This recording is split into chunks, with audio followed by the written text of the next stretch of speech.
നമസ്കാരം. മലയാളി വാർത്തയിലേക്ക് സ്വാഗതം. 241 പേരുടെ അടക്കം ജീവനെടുത്ത അപകടത്തിൽപ്പെട്ട വിമാനത്തിന് തകരാറുണ്ടെന്ന് വ്യക്തമാക്കുന്ന ദൃശ്യങ്ങൾ പുറത്തുവരികയാണ്. ഒരു പരാതി നൽകുന്നതിനായി ചിത്രീകരിച്ചതാണ് എന്ന തലക്കെട്ടോടെ എക്സിലാണ് ഈ ഒരു വീഡിയോ ഇപ്പോൾ പ്രചരിക്കുന്നത്. ഈ ദൃശ്യത്തിൽ തന്നെ അപകടത്തിൽപ്പെടുന്നതിന് തൊട്ടു മുൻപുള്ള സർവീസിൽ ഇലക്ട്രോണിക് സർവീസുകളൊന്നും പ്രവർത്തിക്കുന്നില്ലെന്ന് വ്യക്തമാണ്. ആകാശ് എന്നയാളാണ് ഈ വീഡിയോ പങ്കുവച്ചിരിക്കുന്നത്. വിമാനത്തിലെ സീറ്റുകളിലെ സർവീസ് പ്രവർത്തനരഹിതമാണെന്നാണ് ആകാശ് ആരോപിക്കുന്നത്. വിമാനത്തിലെ AC അടക്കം പ്രവർത്തിക്കുന്നില്ലെന്നും ആരോപിക്കുന്നുണ്ട്. വിമാനത്തിനകത്തു നിന്നുള്ള ദൃശ്യങ്ങളാണ് സമൂഹമാധ്യമങ്ങളിൽ ഇപ്പോൾ പ്രചരിക്കുന്നത്. വിമാനം ഇപ്പോൾ പുറപ്പെടും. എയർ കണ്ടീഷൻ പ്രവർത്തിക്കുന്നില്ല. ആളുകൾ ചൂട് സഹിക്കുവാൻ കഴിയാതെ കൈവശമുള്ള മാഗസീനുകളും ന്യൂസ് പേപ്പറുകളും വെച്ച് വീശുകയാണ്. TV സ്ക്രീനും പ്രവർത്തനരഹിതമാണ്. ക്യാബിൻ ക്രൂവിനെ വിളിക്കുവാനുള്ള കൺട്രോളിലെ ബട്ടണും വർക്കിംഗ് അല്ല. ലൈറ്റ് പോലും മര്യാദയ്ക്ക് പ്രവർത്തിക്കുന്നില്ല. ഇതൊക്കെ കൊണ്ടാണ് എയർ ഇന്ത്യ ലോകത്തിലെ ഏറ്റവും മോശം എയർലൈൻ സർവീസ് ആണ് എന്ന് പറയുന്നതെന്നാണ് ആകാശ് വീഡിയോയിൽ പറയുന്നത്. കഴിഞ്ഞ ദിവസം ഉച്ചയ്ക്ക് 1:30 പറന്നുയർന്ന വിമാനമാണ് നിമിഷങ്ങൾക്കുള്ളിൽ തകർന്നു വീണത്. ലണ്ടനിലേക്കുള്ള എയർ ഇന്ത്യയുടെ ബോയിങ് 787 ഡ്രീം ലൈനർ വിമാനമാണ് അപകടത്തിൽപ്പെട്ടത്. 230 യാത്രക്കാരും 12 ജീവനക്കാരുമാണ് വിമാനത്തിലുണ്ടായിരുന്നത്. 169 ഇന്ത്യക്കാരും 52 ബ്രിട്ടീഷ് പൗരന്മാരും 7 പോർച്ചുഗീസ് പൗരന്മാരും 1 കനേഡിയൻ പൗരനും വിമാനത്തിലുണ്ടായിരുന്നു. വിമാനത്തിലുണ്ടായിരുന്ന ഒരാളൊഴികെ മറ്റു മുഴുവൻ യാത്രക്കാരും മരിച്ചു. രമേശ് വിശ്വാസ് കുമാർ എന്നയാളാണ് എമർജൻസി എക്സിറ്റ് വഴി രക്ഷപ്പെട്ടത്. എന്നാൽ ഈ വീഡിയോ പ്രത്യക്ഷപ്പെട്ടതോടെ പലരും അനുകൂലിച്ചും പ്രതികൂലിച്ചും ഒക്കെ പ്രതികരിക്കുന്നുണ്ട്. സർ, ഇയാളുടെ അറിവില്ലായ്മ ആഘോഷമാക്കരുത്. സ്ക്രീൻ ഫ്രീ അല്ല. അയാൾ പൈസ കൂടുതൽ കൊടുക്കണം. AC ഒരുപക്ഷെ പുലർച്ചെ ആയതുകൊണ്ടായിരിക്കാം ഓഫാക്കിയത്. നമുക്കതിന്റെ സത്യാവസ്ഥ യൂട്യൂബിൽ കൂടി അറിയുവാൻ പറ്റില്ല. ഇപ്പോൾ ഒട്ടുമിക്ക ലോക്കൽ ഫ്ലൈയിലും സ്ക്രീൻ പോലുമില്ല. ബുക്ക് ചെയ്യുമ്പോൾ സ്ക്രീൻ ഓൺ ഡിമാൻഡ് എന്ന ഓപ്ഷൻ വരും. കാണണമെങ്കിൽ അപ്പോൾ ആഡ് ചെയ്യാം. ക്യാബിൻ ക്രൂവിനോട് പറഞ്ഞാലും ഒരുപക്ഷെ ചെയ്തു തരും. പക്ഷെ കൂടുതൽ പണം കൊടുക്കേണ്ടി വരും എന്നാണ് ഒരാൾ പ്രതികരിച്ചത്. ഞാൻ ഒരു വട്ടം എയർ ഇന്ത്യയിൽ കയറിയിട്ടുണ്ട്. അതിൽ കയറിയാൽ പിന്നെ ഒരിക്കലും കയറാൻ തോന്നില്ല. അത്രയും ദുരന്തം ഫ്ലൈറ്റാണ്. ഒത്തിരി വേദനയുണ്ട്. എയർ ഇന്ത്യ വഴി കുറേ ജീവനുകൾ നഷ്ടമായി. ഇപ്പോൾ ഇന്ത്യയുടെ ആയുധങ്ങളെക്കുറിച്ചാണ് ലോകത്തോട് മീഡിയ വഴി സംസാരിക്കുന്നത്. എന്നാൽ ലോകം അറിയുന്നുണ്ട് ഇന്ത്യയുടെ മറ്റു ക്രമീകരണങ്ങൾ ഇന്ത്യൻ ജനതയെ സംരക്ഷിക്കുന്നതല്ലെന്ന്. അതിനുള്ള അടയാളമാണ് എയർ ഇന്ത്യ അപകടം.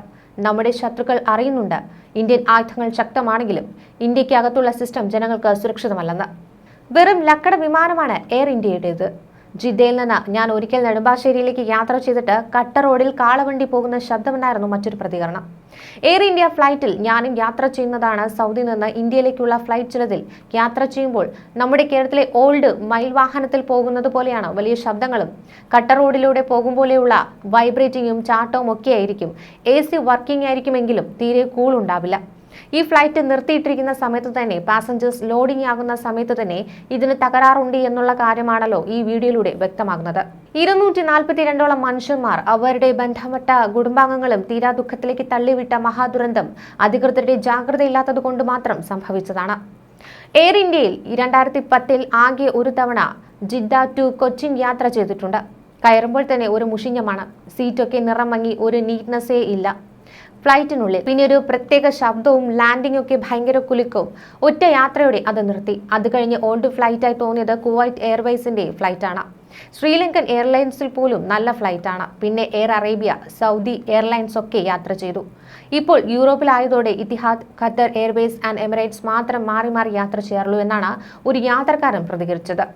എയർപോർട്ടിലേക്ക് ആളുകൾ യാത്രയ്ക്ക് പോകുമ്പോൾ ആളുകളെ മാത്രമാണ് പരിശോധിക്കുന്നുള്ളൂ. വിമാനങ്ങൾ പരിശോധിക്കുന്നില്ല. അതിന്റെ തകരാറുകൾ ശരിയാക്കുന്നില്ല. ഇതൊക്കെ സ്ഥിരമായി യാത്ര ചെയ്യുന്ന ആളുകൾക്കൊക്കെ അതിന്റെ കാരണം കുറെയൊക്കെ കണ്ടെത്തുവാൻ കഴിയും. അതുകൊണ്ടാണ് ഈ ചെറുപ്പക്കാരൻ ആ വിമാന തകരാറ് മുൻകൂട്ടി തന്നെ ലോകത്തെ അറിയിച്ചത്. അതേസമയം അപകടത്തിൽപ്പെട്ട വിമാനത്തിൽ ഉണ്ടായിരുന്നത് 1.25 ലക്ഷം ലിറ്റർ ഇന്ധനമാണ്. ഇത്രയധികം ഇന്ധനം വിമാനത്തിൽ ഉണ്ടായിരുന്നത് അപകടത്തിന്റെ വ്യാപ്തി കൂട്ടിയെന്ന് വിലയിരുത്തുകയാണ്. വിമാനത്തിൽ വലിയ അളവിൽ ഉണ്ടായിരുന്ന ഇന്ധനം തീപിടുത്തമുണ്ടായ സമയത്ത് താപനില വലിയ രീതിയിൽ ഉയർന്നതിനും കാരണമായി. ഇത് രക്ഷാപ്രവർത്തനവും വിമാനത്തിലുണ്ടായിരുന്നവർക്ക് രക്ഷപ്പെടാനുള്ള അവസരങ്ങളും പരിമിതപ്പെടുത്തുകയായിരുന്നു എന്നും ചൂണ്ടിക്കാട്ടപ്പെടുന്നു. ഈ സാഹചര്യമാണ് വിമാനാപകടത്തിൽപ്പെട്ട യാത്രക്കാരെയും ജീവനക്കാരെയും രക്ഷപ്പെടുത്തുവാൻ സാധ്യത ഇല്ലാതാക്കിയതെന്നാണ് കേന്ദ്ര ആഭ്യന്തരമന്ത്രി അമിത്ഷായും അഭിപ്രായപ്പെട്ടത്. പറന്നുയർന്ന നിമിഷങ്ങൾക്കുള്ളിൽ തകർന്നു വീണ എയർ ഇന്ത്യയുടെ ബോയിങ് 787 ഡ്രീം ലൈനർ വിമാനത്തിന് സാങ്കേതിക തകരാർ ഉണ്ടായിരുന്നതായി ഉള്ള വിലയിരുത്തലുകളാണ് പല വിദഗ്ധരും ചൂണ്ടിക്കാട്ടുന്നത്. ബ്ലാക്ക് ബോക്സിലെ വിവരങ്ങളും അപകട കാരണം സംബന്ധിച്ച സാങ്കേതിക പരിശോധനകൾക്ക് ശേഷം ലഭ്യമാകുന്ന വിവരങ്ങളും പുറത്തുവരുന്നതോടെ മാത്രമേ ഈ അപകട കാരണം സംബന്ധിച്ച ശരിയായ ചിത്രം പുറത്തുവരികയുള്ളൂ. വിമാനം പറന്നുയർന്നതിന് പിന്നാലെ എയർ ട്രാഫിക് കൺട്രോളിന് ലഭിച്ച മെയ്ഡേ കോൾ, അതായത് വളരെ അടിയന്തര സാഹചര്യത്തിൽ വിമാനം അപകടത്തിലാണെന്ന് അറിയിക്കുന്ന ഒരു സന്ദേശമാണ്. വിമാനത്തിന്റെ സാങ്കേതിക തകരാർ സംബന്ധിച്ച മുന്നറിയിപ്പായിരിക്കാമെന്ന് വിലയിരുത്തലുകളുണ്ട്. വിമാനത്തിന് സാങ്കേതിക തകരാർ ഉണ്ടായിരുന്നുവെന്ന വിശകലനങ്ങൾ അപകട സമയത്തെ ദൃശ്യങ്ങൾ ചൂണ്ടിക്കാണിച്ച് വിദഗ്ധർ രംഗത്ത് വന്നിട്ടുണ്ട്. വിമാനം പറന്നുയർന്ന നിമിഷങ്ങൾക്കകം പൈലറ്റ് എയർ ട്രാഫിക് കൺട്രോളിന് മേഡേ കോൾ നൽകിയിരുന്നുവെന്നും DGCA വ്യക്തമാക്കുന്നുണ്ട്. തിരിച്ചു ബന്ധപ്പെടുവാൻ ATC ശ്രമിച്ചുവെങ്കിലും പ്രതികരണം ഉണ്ടായില്ല എന്നാണ് DGCA വ്യക്തമാക്കിയിരിക്കുന്നത്. അതേസമയം അപകട വിവരം അറിഞ്ഞ സമയം തന്നെ മുഖ്യമന്ത്രിയുമായും വ്യോമയാന മന്ത്രിയുമായും താൻ സംസാരിച്ചുവെന്നും കേന്ദ്ര സംസ്ഥാന സർക്കാരുകൾ ഒറ്റക്കെട്ടായി അടിയന്തര രക്ഷാപ്രവർത്തനം നടത്തിയെന്നുമാണ് അമിത്ഷാ പ്രതികരിച്ചത്. ഒന്നും രക്ഷിക്കുവാൻ ഒരു അവസരവും ഇവിടെ ഇല്ലായിരുന്നുവെന്നും കേന്ദ്ര ആഭ്യന്തരമന്ത്രി കൂട്ടിച്ചേർത്തു. വിമാനത്തിൽ 230 യാത്രക്കാരും 12 ജീവനക്കാരും ഉണ്ടായിരുന്നു. അതിൽ ഒരാൾ രക്ഷപ്പെട്ടു. അദ്ദേഹത്തെ കണ്ടു. ദുരന്തമുണ്ടായ ഉടൻ തന്നെ ഗുജറാത്ത് സർക്കാർ രക്ഷാപ്രവർത്തനങ്ങൾ വേഗത്തിൽ നടത്തി. പോലീസും ഫയർഫോഴ്സും NDRFും CRPFും ഒക്കെ യോജിച്ചാണ് ഈ രക്ഷാപ്രവർത്തനം നടത്തിയത്. മൃതദേഹങ്ങൾ തിരിച്ചറിയുവാനായി ആശുപത്രിയിലെത്തിയ ബന്ധുക്കളുടെ DNA സാമ്പിളുകൾ ശേഖരിച്ചു കഴിഞ്ഞു. എത്രയും വേഗത്തിൽ DNA പരിശോധന നടത്തുന്നതിനുള്ള നടപടികൾ സ്വീകരിച്ചിട്ടുണ്ടെന്നും അമിത്ഷാ അറിയിച്ചു. അതേസമയം വിമാനത്തിനുള്ളിലെ എല്ലാ ശരീരഭാഗങ്ങളും പുറത്തെടുത്തുവെന്നും രക്ഷാപ്രവർത്തനത്തിനായി പ്രവർത്തിച്ച എല്ലാവർക്കും നന്ദി അറിയിക്കുന്നുവെന്നും അമിത്ഷാ കൂട്ടിച്ചേർത്തു. അപകടത്തിൽ പരിക്കേറ്റവർ കഴിയുന്ന ആശുപത്രിയിൽ പ്രധാനമന്ത്രി നരേന്ദ്രമോദി എത്തി. അപകടം നടന്ന സ്ഥലത്താണ് പ്രധാനമന്ത്രി ആദ്യം എത്തിയത്. ഇതിന് പിന്നാലെയായിരുന്നു പരിക്കേറ്റവർ കഴിയുന്ന ആശുപത്രിയിലും പ്രധാനമന്ത്രി എത്തിയത്. പരിക്കേറ്റ് ആശുപത്രിയിൽ കഴിയുന്നവരുമായും ബന്ധുക്കളുമായും പ്രധാനമന്ത്രി കൂടിക്കാഴ്ച നടത്തി. ഇതിനുശേഷം ബന്ധപ്പെട്ട ഉദ്യോഗസ്ഥർ അടക്കമുള്ളവർ പങ്കെടുക്കുന്ന അവലോകന യോഗത്തിലും പ്രധാനമന്ത്രി പങ്കെടുക്കും. കഴിഞ്ഞ ദിവസം ഉച്ചയ്ക്ക് 1:39 അഹമ്മദാബാദ് സർദാർ വല്ലഭായ് പട്ടേൽ വിമാനത്താവളത്തിൽ നിന്നും ലണ്ടനിലേക്ക് പറന്നുയർന്ന എയർ ഇന്ത്യയുടെ വിമാനം നിമിഷങ്ങൾക്കകം വിമാനത്താവളത്തിന് സമീപമുള്ള ജനവാസ കേന്ദ്രത്തിൽ ഇടിച്ചിറങ്ങിയത്. 12 ജീവനക്കാർ അടക്കം 242 പേരായിരുന്നു വിമാനത്തിൽ ഉണ്ടായിരുന്നത്. ഇന്ത്യൻ വംശജനായ ബ്രിട്ടീഷ് പൗരനായ രമേശ് വിശ്വാസ് കുമാർ മാത്രമാണ് ഈ അപകടത്തിൽ നിന്ന് തലനാരിഴയ്ക്ക് രക്ഷപ്പെട്ടത്. 169 ഇന്ത്യക്കാരും 52 ബ്രിട്ടീഷ് പൗരന്മാരും 7 പോർച്ചുഗീസ് പൗരന്മാരും ഒരു കനേഡിയൻ പൗരനുമാണ് വിമാനത്തിലുണ്ടായിരുന്നത്. അപകടത്തിൽ വിമാനത്തിലുണ്ടായിരുന്ന ഗുജറാത്ത് മുൻ മുഖ്യമന്ത്രി വിജയ് രൂപാണി ഉൾപ്പെടെ 241 പേരും അപകടത്തിൽ മരിച്ചിരുന്നു. ന്യൂസ് ഡെസ്ക് മലയാളി വാർത്ത.